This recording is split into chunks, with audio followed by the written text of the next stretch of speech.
ঘরে ছোট রানী এলো পদ্মাবতী, রানী পদ্মাবতী।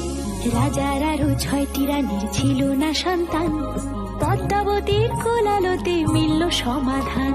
বছর যেতে জন্ম নিল 7 ছেলে 1 মেয়ে, হয় খুশির আকাশ হঠাৎ কালো মেঘে গেল ছেয়ে। হিংসেতে যায় জ্বলে পুড়ে বাকি 6টি রানী, যুক্তি করে ঘটায় ওরা 7 কুমারের হানি।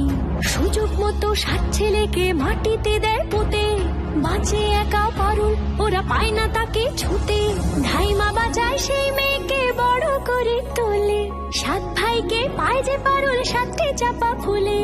এত কিছুর পরেও রাজার বিপদ যে কাটে না, সূর্য নগরে সুখের সূর্য আর ওঠে না।